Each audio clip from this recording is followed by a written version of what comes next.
Hey, what's up guys? So this is the ND001 in-ear monitors.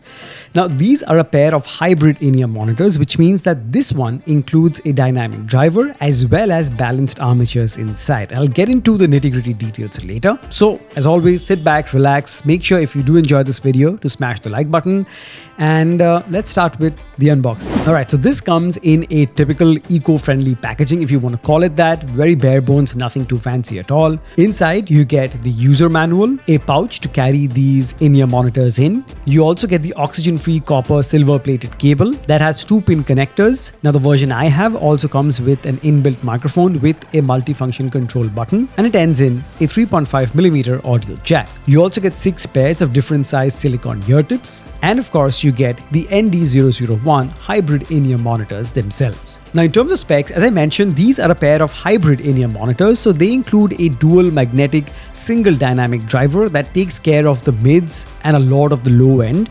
And then you have 4 balanced armatures, where one set takes care of the high frequencies while the other set takes care of the mid frequencies. And it's got an impedance of 22 ohms, which categorizes these as low impedance in-ear monitors.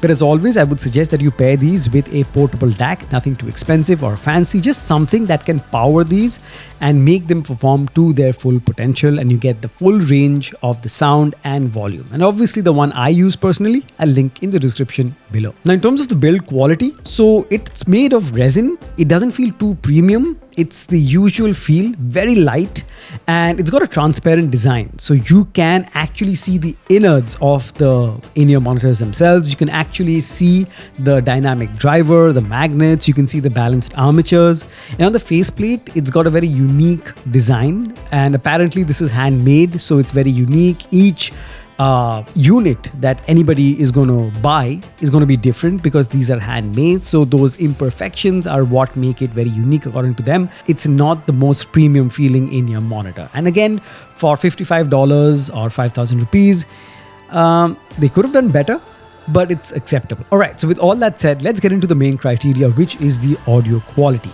Now, if you are a regular viewer of the channel, you would know that when I judge these in-ear monitors, I judge them based on how they produce the 3 major frequencies that broadly make up any sound that you hear: the highs, the mids, and the lows. The highs, or the treble, where the sharp sounding instruments are; the mids, or where the vocals are; and the low end, or the bass response. Okay, so starting off with the higher frequencies or the treble response, it is very detailed and sharp, but it doesn't have the smoothest decay. So if you listen very carefully, the decay of higher instruments is going to be a bit abrupt and not as smooth as you would want them to be. Again, you have to be a very vigilant listener. For a very average listener, it's not going to be a big deal, but for me at least, because I've heard so many in-ear monitors, it's not the smoothest.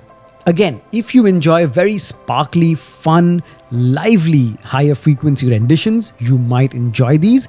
These do get pretty sharp, almost to the point of being sibilant, but it is still within acceptable limits. It's not going to be too harsh on your ears, and I'm not going to term it as a very sibilant in-ear monitor, but it does get a bit shouty, which I'm personally not a fan of. Now, obviously, you can tweak the equalizer to bring down the highs just a tad bit. If you like, or if you have a taste for something a bit more mellow, you'd probably have to tweak the equalizer a little bit. Now, talk about the mid frequencies where the vocals are.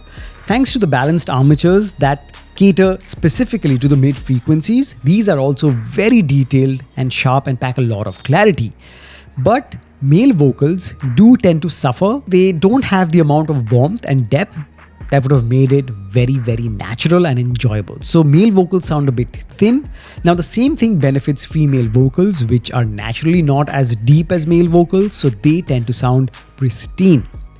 One more thing I noticed was that the mid frequencies should have had a bit more separation from the low end. So at times on certain tracks, the low end tends to eat into the mid frequencies. So the separation or the sound stage tends to sound a bit narrow and not as wide, and vocals get a bit muffled into the low end. So that is not something which is good. Again, this is me being very nitpicky, very harsh, but for any general listener, for them, you're going to have very detailed, sharp vocals with a lot of clarity. But if you're a purist, you're going to understand that a little more warmth and depth would have made this much more enjoyable. Finally, we get to the low end of the bass response of the ND001. Let me say right off the bat that this is not meant for a bass head. So it doesn't have that really deep, rounded low end. It does have the mid-bass slam, but you'd always feel, or at least I felt, it didn't hit that sweet spot. It just missed the mark, but even the mid-bass slam was not as hard and as deep as I would want them to be. And needless to say, it doesn't really get into the sub-lows. You don't get that rumble. So while the bass response is present, obviously I'm not saying it's a very thin bass response, it's just not that impactful. But having said this, let me give you what I did to make these sound much better. So obviously sound is a very subjective thing. How you like to listen to your audio signature is just up to your taste. So I did some tweaking on my phone with the equalizer. After having done that, I found that I could really get the highs to sound more mellow instead of too much of that sparkle, which I don't always enjoy. The vocals gained a bit more depth. Not separation, I can't do anything about that, but gained a bit more warmth and depth.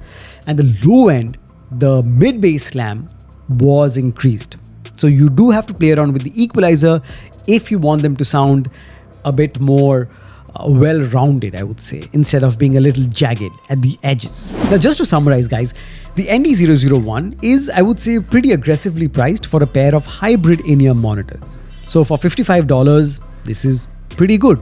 But in terms of the sound quality, I have personally used other in-ear monitors that are cheaper and that are not hybrid in-ear monitors, but they do sound better. I'm not going to name anyone in this particular video because I don't want to disrespect Andy, but you can watch my other reviews and then you can get an idea of the ones that I really pick and I enjoy and why I enjoy them. But again, it's very subjective. If you are in the market and if you do like these, if you like how these look, if you like the specs, you can definitely give these a try. These are not bad by any means, just not something I would say that is the best option out there when it comes to this price range.